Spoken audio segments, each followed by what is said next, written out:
ప్రస్తుతం మనతో పాటు ప్రముఖ ఆధ్యాత్మికవేత్త వేదిక్ ఆస్ట్రాలజర్ గోనుగంట్ల సురేష్ బాబు గారు ఉన్నారు. గురుగారితో మాట్లాడదాం. నమస్కారం గురుగారు. మణికంఠ గారు నమస్కారం అండి. గురుగారు, జూలై నెల 2026 విశేషంగా కర్కాటక రాశి వాళ్ళకి ఎలాంటి శుభవార్తలు ఉన్నాయి, ఎలాంటి విశేషాల్లో వీళ్ళు ఎక్కువగా జాగ్రత్తలు తీసుకోవాలి, ఓవరాల్గా వీళ్ళ గురించి ఏం చెప్తారు ఈ నెల? సో ముందుగా మణికంఠ గారు, ఈ జులై మంత్ యొక్క విశిష్టత మనం తెలుసుకుందాము. ఎందుకంటే ఆ మాసం ఎంత గొప్పదో తెలుసుకుంటే ఆ మాసంలో ఉన్న రోజు కూడా అంత గొప్పగా ఉంటుంది, మన లైఫ్ కూడా అంత గొప్పగా ఉంటుంది. సో ఆ విధంగా మనం ఇండివిజువల్ లైఫ్ నేచర్ నుంచి వ్రతాలకి కాలానికి మన మహర్షులు అలైన్మెంట్ చేశారనమాట. అందుకనే మాసాలు, తిథులు, మోడాలు ఇవన్నీ రకరకాలు పెట్టేశారు. ఇందులో మనం ఫస్ట్ జులై మంత్ చూసుకుంటే చాలా చాలా చేంజెస్ ఉన్నాయండి. ఇందులో ఒకటి, మాసం ఫస్ట్ 15 days నిజ జ్యేష్ఠ మాసం ఉంటుంది 13వ తారీఖు వరకు. 14 నుంచి మనకి ఆషాఢ మాసం స్టార్ట్ అవుతుంది. ఇందులో ఎప్పుడైతే మనకి ఆషాఢ మాసం స్టార్ట్ అయిపోతుందో మనకి దేవీ నవరాత్రులు, గుప్త నవరాత్రులు అని స్టార్ట్ అయిపోతుంటాయి. వారాహి నవరాత్రులు అని అంటూ ఉంటారు. అయితే ఆ తర్వాత మనకి ఏమవుతుందంటే ఇమ్మీడియట్లుగా మనకి కర్కాటక రాశిలోకి ఎప్పుడైతే ప్రవేశం చేస్తూ ఉన్నాడో మనకి ఏమంటారు, కర్కాటక సంక్రమణ దక్షిణాయనం అంటారు. ఎప్పుడైతే దక్షిణాయనం స్టార్ట్ అవుతుందో మనకి చాతుర్మాస వ్రతం అని స్టార్ట్ అవుతుంది. అది మనకి తొలి ఏకాదశి పండుగలు ఉంటుంది. మనకి తొలి ఏకాదశి వచ్చేటప్పటికి ఎప్పుడు వస్తుంది, 25వ తారీఖు వస్తుంది. చాతుర్మాస వ్రతం 26 నుంచి స్టార్ట్ అవుతుంది. 29వ తారీఖు గురు పూర్ణిమ ఉంది. అంటే ఇప్పుడు ఈ ప్రకారం చూసుకుంటే మనకి గురుమోడం ఉంది, వారాహి నవరాత్రులు ఉన్నాయి, చాతుర్మాసం ప్రారంభమవుతుంది, ఆషాఢ మాసం ప్రారంభమవుతుంది, గురు పూర్ణిమ ఉంది. సో ఇన్ని రకాల విశిష్టతలు మనకి ఈ మాసంలో కలిగి ఉన్నాయి కాబట్టి ఇది చాలా ముఖ్యము, అందరూ సెలబ్రేట్ చేసుకోవాల్సిన మాసం అని చెప్పుకోవచ్చు. మన జ్యోతిష శాస్త్రం ప్రకారంగా గ్రహాలు మారుతూ ఉంటాయి కాబట్టి 3 గ్రహాలు మారుతున్నాయి. జూలై 4వ తారీఖు, 7వ తారీఖు, 16వ తారీఖు. ఇందులో వచ్చేటప్పుడు శుక్రుడు, బుధుడు, సూర్యుడు వరుసగా మారుతూ ఉన్నారు కాబట్టి మనం ఈ 12 రాసుల వారికి టోటల్గా ఎలా ఉండబోతుంది ఏంటనేది దీని గురించి తెలుసుకుందాం. సో కర్కాటక రాశి వారికి న్యూమరిక్స్ స్టాటిస్టిక్స్లో చెబితే ఒక 70% బాగుందండి. వీళ్ళకి బాగుందని చెప్పుకోవాలి. ఒక గ్రహం మాత్రం కొంచెం ఇబ్బంది పెడుతుంది. అది కూడా మేజరుగా సూర్య భగవానుడు వీళ్ళకి జన్మ రాశిలోనే ఉండటంతో కొంచెం ఇబ్బందిగా ఉంటుంది. అదర్వైజ్ మిగతా అన్ని విషయాలు బాగుందని కానీ గమనించాలి. మనకి లఘు గోచారం, సూక్ష్మ గోచారం చెప్పుకోబోయే ముందు ఇందులో ఉన్న నక్షత్రాలు పునర్వసు 4వ పాదం, పుష్యమి 1, 2, 3, 4 పాదాలు, ఆశ్లేష ఫస్ట్ పాదం 1, 2, 3, 4 పాదాలంతా ఇందులో ఉంటారు. పేరు బలం చూసుకుంటే హీ, హూ, హే, హో, డాడి, డూ, డే, డో అన్న అక్షరాలంతా కూడా ఈ కర్కాటక రాశిలో ఉన్నాయని గమనించాలి. మనకి లఘు గోచారము, సూక్ష్మ గోచారం ప్రకారం చూసుకుంటే చిన్న చిన్న మాటల్లో టోటల్గా మంత్ అంతా ఎలా ఉందో చెప్పుకోవచ్చు. ఇందులో మనకేం చెప్తారంటే స్థాననాశనం, భూలాభం, విత్త సిద్ధిం, పరాభవం అని చెప్తారు. అంటే స్థాననాశనం అంటే ఉన్న ప్లేసుల్లో సరిగా ఉత్సాహంగా లేకపోవటం, ఇబ్బంది పడే అవకాశం ఉండటం, లేదంటే స్థితిని కోల్పోవటం, పదవిని కోల్పోయే అవకాశం ఎక్కువగా ఉంటుంది. భూ లాభం అంటే రియల్ ఎస్టేట్ వాళ్ళకి అంతా బాగుంటుందని చెప్పుకోవచ్చు. విత్త సిద్ధ్యం ధన ప్రవాహం బాగుంటుంది, ధనం విషయంలో అనుకున్న విధంగా బాగుంటుంది. అయితే 10వ స్థానంలో బుధుడు ఉండటం వల్ల కొంచెం మిక్స్డ్గా ఉంటుందని చెప్పుకోవచ్చు. అవమానాలు జరిగే అవకాశం ఉంటుంది, భయం గొలిపే పరిస్థితులు ఉంటాయని తెలుసుకోవాలి. అది కూడా పాక్షికంగా లైట్గా ఉండే అవకాశం ఉంటుందని గమనించాలి. సో ఈ ప్రకారం చూసుకుంటే మనకి అన్ని విషయాల్లో కూడాను దాదాపు ఒక 30% ప్రతికూలంగా ఉన్న 70% అనుకూలంగా ఉందని తెలుసుకోవాలి. ముఖ్యంగా మనం సూర్యుడికి జన్మరాశిలో ఉండటంతో ఏమని చెప్తారంటే జన్మరాశిలో సూర్యుడు ప్రవేశించడం అంత మంచిది కాదని చెప్తారు. ఏ ప్రకారంగా అంటే కొంచెము హార్ట్ అటాక్స్ అలాంటివి వచ్చే అవకాశం, కొంతమందికి హార్ట్ రిలేటెడ్ ప్రాబ్లమ్స్ వచ్చేసే అవకాశం ఎక్కువగా ఉంటుంది. లేదంటే సీవియర్ గ్యాస్ట్రైటిస్ రావటం, చెస్ట్ పట్టుకున్నట్లు ఉండటం, అలానే తర్వాత వీక్గా ఉండటం, ఉత్సాహంగా లేకుండా ఉండటం అని చెప్పేసి రీసెంట్గా సైంటిఫిక్ ఎవిడెన్స్ కూడా చాలా మంది రీసెర్చ్ చేస్తూ ఉన్నారు వీటి గురించి. మెడికల్ ఆస్ట్రాలజీ అని ఒక సబ్జెక్ట్ ఉంటుంది అన్నమాట, దీంట్లో రీసెర్చ్ చేస్తూ ఉన్నారు.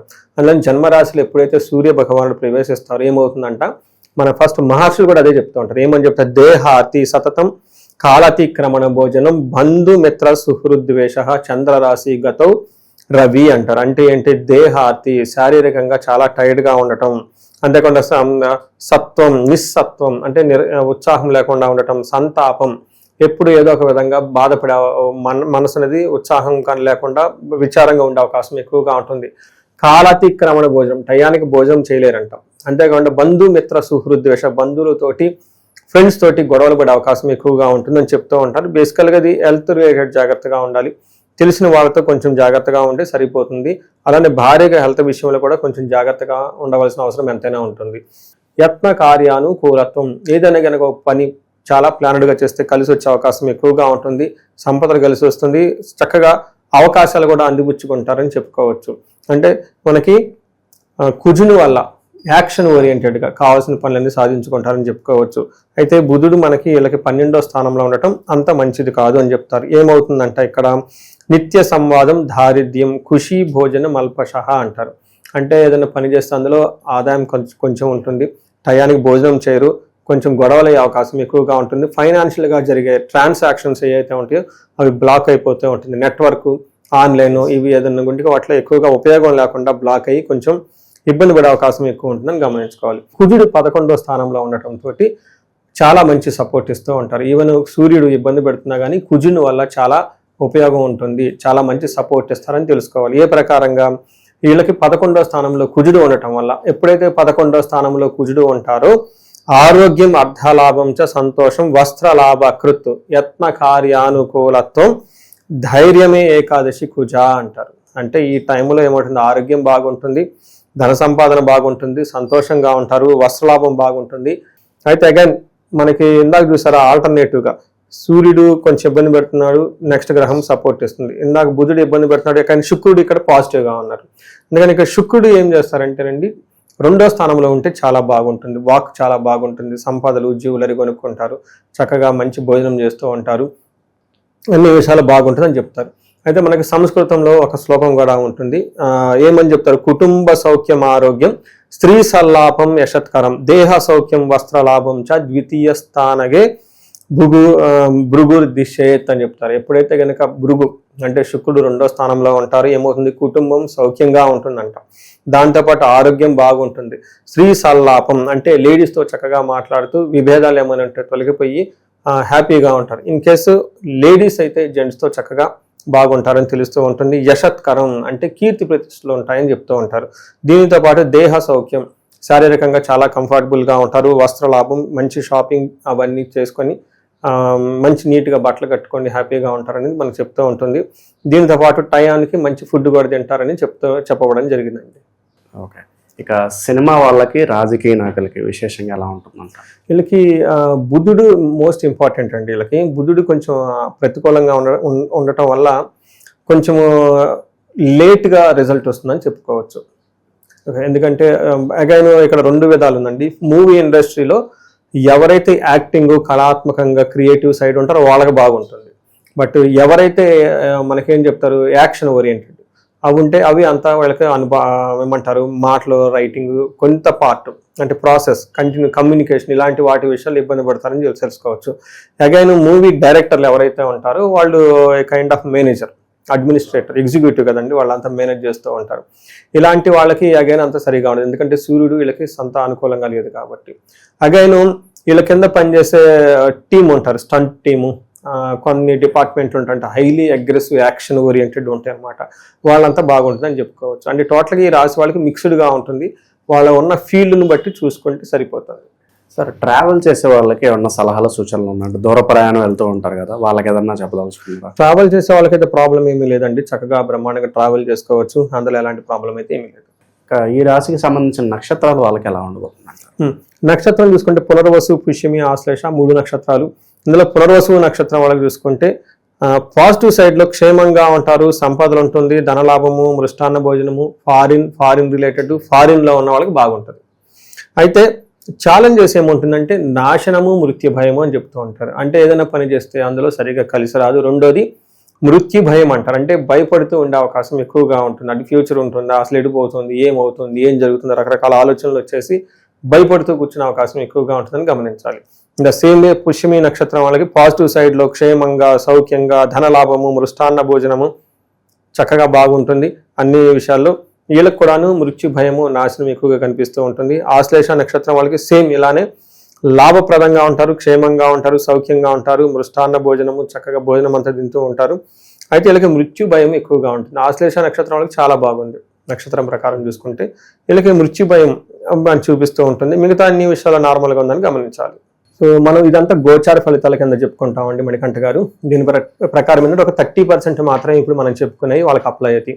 అయితే ఇండివిజువల్ జాతకం చూపించుకోవడం చాలా చాలా ముఖ్యం. కొంతమందికి ఎవరికైతే ఏజ్ 40 to 50 years మధ్యలో ఉండేసి, అంటే +or- 40 years, దీన్ని మిడ్ లైఫ్ క్రైసిస్ అంటూ ఉంటారు చాలా మందికి. లేడీస్కి పోస్ట్ మెనోపాజ్ అని, ప్రీ మెనోపాజ్ అని, జెంట్స్ కూడా ఏమంటారంటే కొంచెం హార్మోనల్ చేంజెస్ ఉన్నాయని చెప్తూ ఉంటారు. అంటే సడన్గా ఏమవుతుందంటే వాళ్ళ లైఫ్లో 10 years కెరియర్ గ్రోత్ సక్సెస్ఫుల్గా ఉండి, అకాడమిక్స్ అంతా సక్సెస్ఫుల్గా ఉండి, వాళ్ళ లైఫ్లో ఒక మేనేజర్ లెవెల్లో ఒక ఉన్నతమైన పొజిషన్కి ఆల్రెడీ వచ్చి ఇప్పుడు లైఫ్లో ఒక స్టాగ్నేటెడ్గా ఫీల్ అయి ఉన్నారు, గ్రోత్ లేదు, వ్యాక్యూమ్ వచ్చింది, జాబులు పోయి ఇబ్బందులు పడిపోతున్నారంటే ఒక్కసారి వాళ్ళు సీరియస్గా జాతకం చూపించుకోవడం చాలా చాలా ఇంపార్టెంట్. ఎందుకంటే ఈ టైంలో వాళ్ళకి గ్రహ శాంతులని, లేదంటే గ్రహ దోషాలని, లేదంటే శాపాలని ఉంటాయి అనమాట. ఈ శాపాలు వాళ్ళకి ఎఫెక్ట్ అవుతూ ఉంటాయి అనమాట. జనరల్గా మనకి ఏం చెప్తారంటే మోడర్న్ సైకాలజీలో మిడ్ లైఫ్ క్రైసిస్ అని చెప్పేస్తూ ఉంటారనమాట. బట్ జ్యోతిష శాస్త్రంలో దానికి చాలా వివరణ ఇచ్చారనమాట. శాపాలని, గ్రహ దోషాలని అవన్నీ. ఒకసారి వాళ్ళ గ్రహాలు ఇండివిజువల్కి జాతకం చూపించుకోవడం చాలా ముఖ్యం.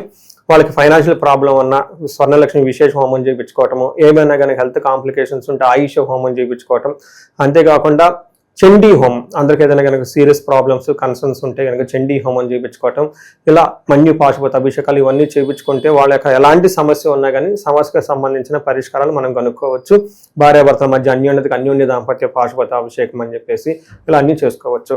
అయితే మనకి ఈ నెల 14వ తారీఖు అంటే జూలై నెల 14వ తారీఖు నుంచి 22 వరకు వారాహి నవరాత్రులు సెలబ్రేట్ చేస్తూ ఉన్నాం. అంటే నాకు ఇది వచ్చేటప్పుడు పబ్లిక్ మీడియాతో ఇంటరాక్ట్ అవటం థర్డ్ పండుగ అని, లేదంటే 4th అయి ఉండొచ్చు, 3rd or 4th.